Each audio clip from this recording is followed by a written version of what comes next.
Come around the front of the car here. It's a 1.6. Yeah.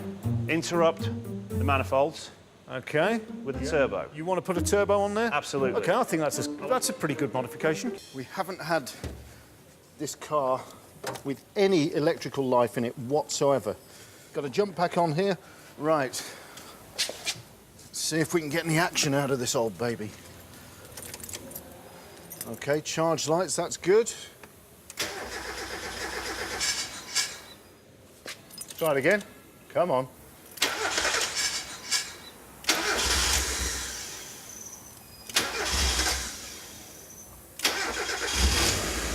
Hey! Oh, OK, so it's died. But it's a runner, and it's got great oil pressure. I can see why it's died.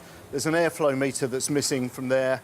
All this needs is a good service, and it should be absolutely fine. And of course, if the engine is being upgraded, the ancillaries will need a matching pep-up too. A bespoke sports exhaust. So what is the first thing we do with this car when it comes to the exhaust? First thing with the exhaust, pick the tailpipe that you want. Right. Any so of the this is tailpipes. What yeah, you see. basically, yeah. OK. Yep. So on an MX-5, we've got a single tailpipe, which is probably smaller. It's probably more like that Yeah, sort of size that's coming out right, the back. Yeah. What, as a modifier, as somebody who makes exhaust for any car, would you think we should do to this car? Twin 3-inch, one each side of the car. That's what I would choose. It's a lot more work, but it does look better. What is the advantage of having stainless steel? Stainless won't go rusty for many, many years.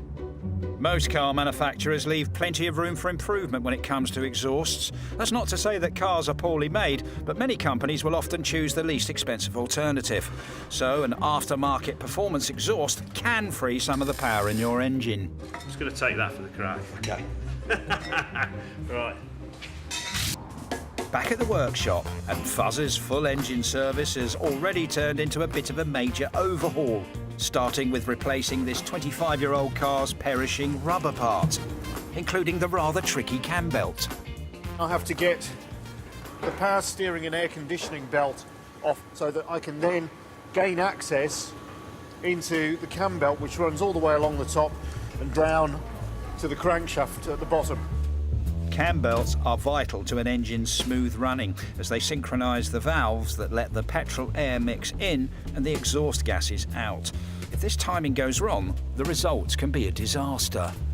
The valves can collide with the pistons, and that will cause catastrophic damage. So for a small amount of effort, it's well worth a regular replacement. I've got the pulley out. With the cam belt exposed, Fuzz can now perform one of his little time-saving tricks by carefully slicing the old cam belt down the middle lengthways and removing the front half.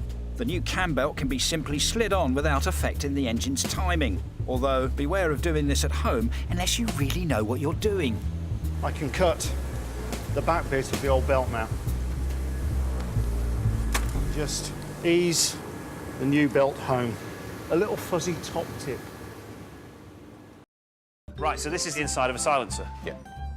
These two chambers have got stuffing in to quieten the gases down a little bit. What sort of stuffings? It's basalt. Basalt's a type of fiberglass stuffing Right. that we put in, and it just deadens the sound a little bit. If you want to have a performance exhaust over a standard exhaust, Yeah. what is the difference? The standard exhaust will restrict the gases in chambers to slow the gases down to quieten them. Right. Whereas a performance exhaust will go straight through. Because the way an engine works is you mix petrol with air, goes into your engine, Yep. blows it up, chucks it out the back. Yep. So the quicker it can get out, Smoother. the engine can go, oh, I can get it in quicker as well. So they Yep. work hand in hand. Yep. It's a simple matter of welding and pipe bending before a brand new bespoke sports exhaust is born. That is a work of art. All cars should have full stainless systems, shouldn't they? Yep. Twin tailpipes sorted.